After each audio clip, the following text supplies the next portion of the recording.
Madunice je obec od jedného konca do druhého asi 800 krokov dlhá, na rovine postavená, pozostávajúca z 2 radov domov. Uprostred obce niže kostola je veľká stojaca voda, ale počas rozvodnenia Váhu preteká.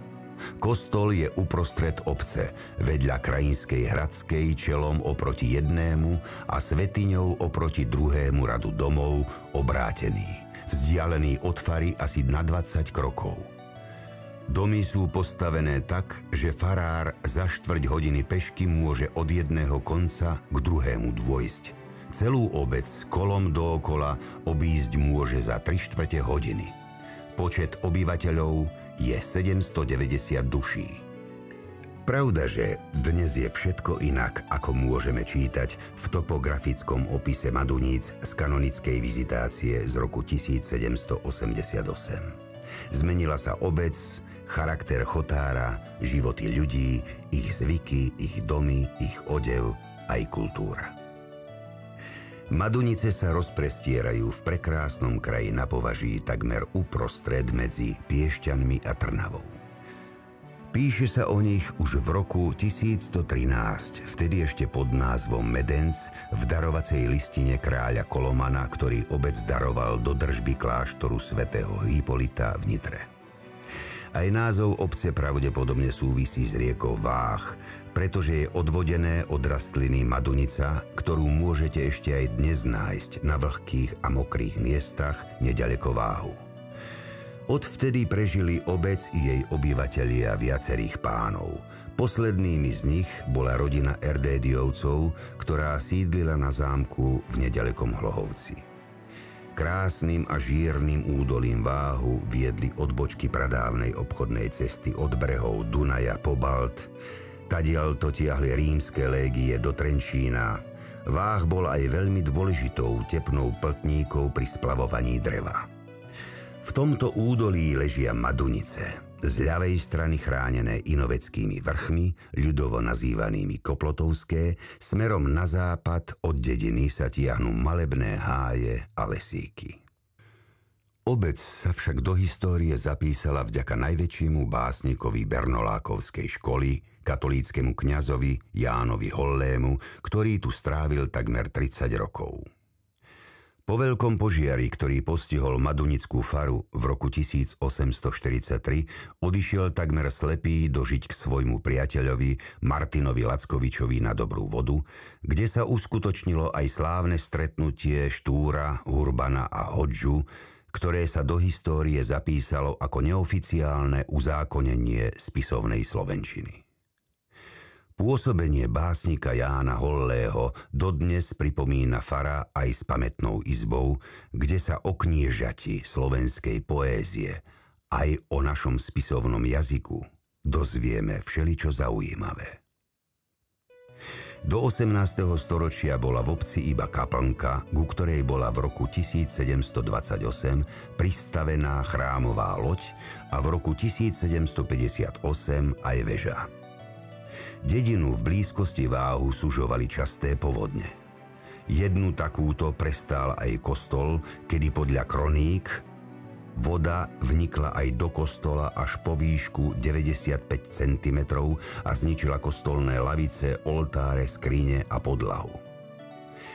V roku 1799 sa preto Maduničania púšťajú do stavby nového kostola. V nedalekých Drahovciach sa vraj povráva, že aj oni prispeli na stavbu Madunického kostola. Maduničania však tvrdia, že podiel z kostola bol vrátený v slame, ktorú dostali v čase núdze. Kostol bol dokončený v roku 1806 a je zasvetený narodeniu Panny Márie. Jednou z najväčších zaujímavostí je zachovaný Boží hrob zo 17. storočia. Bočný oltár predstavuje slovanských vierozvescov Cyrila a Metoda a nie náhodou je zhotovený práve z duba, pod ktorým slovenský básnik Ján Hollý písal svoje verše. Oltár zhotovil Jozef Seilnacht z Hlohovca. Nad oltárom je nápis: Tu sa posvetný mlíča dub v lesku oltára bliští a Slovákom verným slovami Hollého hlása. Viere pravej a mojím klesnúť nedopustite prácam. Tak vás Boh žehnaj, tak ve všem prospechu dávaj. Z Madunickej veže sa po prvej svetovej vojne ozýval iba jeden zvon. Zvyšné dva boli zrekvírované. Po vojne však vďaka príspevkom zámožných občanov a madunických amerických veriacich zadovážili aj stredný zvon v tónine cis v priemere 76 cm a váhe 244 kg a najväčší madunický zvon vážiaci 446 kg hlasu A, ktorý so stredným zvonom tvorí terc. Kostol zdobí nástenná krížová cesta, polychromované reliéfy s rámami z tvrdého dreva, prevedené v barokovom štýle a pozlátené.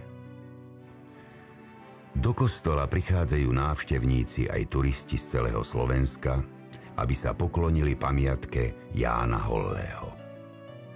Za zmienku stojí, hádam, ešte meno dekana doktora Jozefa Sombata, zakladateľa Farskej kroniky, ktorý okrem toho, že sa zaujímal o prírodné vedy, bol výborným hodinárom.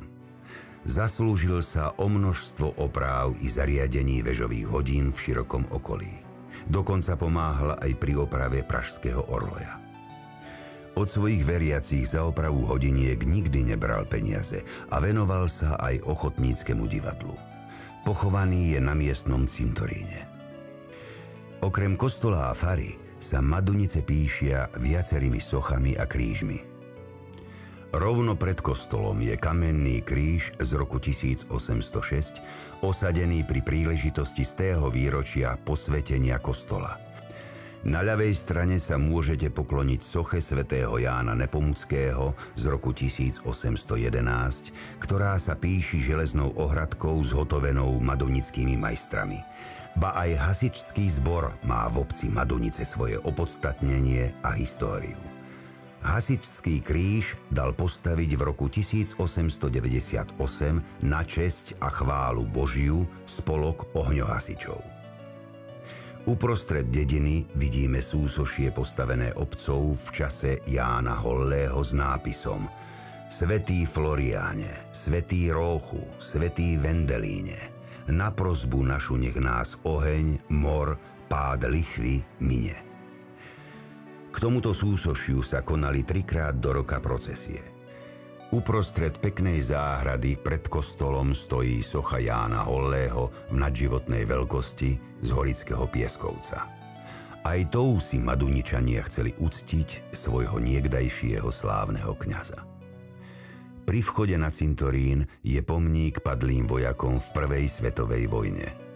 Domov do Maduníc sa ich vtedy nevrátilo 42. V predvečer dušičiek sa tu v Maduniciach konala procesia a pri tomto pomníku sa spievala pieseň Kto zažne svetielko hrdinovi v ďalekej cudzine. Architektúra Maduníc sa stále vyvíja a mení. Maduničania si dnes stavajú nové domy, staré skrášľujú, ulice však stále voňajú kvetmi, predzahradky sa píšia upravenými záhonmi ruží. A hoci kroj sa dnes dávno nenosí, nájdete ešte v madunických domoch prekrásne vyšívané čepce, zdobené rukávce či sukne, ba možno, keď zavítate na niektorú z miestnych slávností, budete môcť farebný madunický kroj obdivovať aj na niektorej Maduničanke. Slávnosti nespomíname náhodou. Predstavte si, že v Maduniciach má svoj každoročný sviatok Cibuľa. Maduničania jej vzdávajú hold trojdňovými cibuľovými slávnosťami.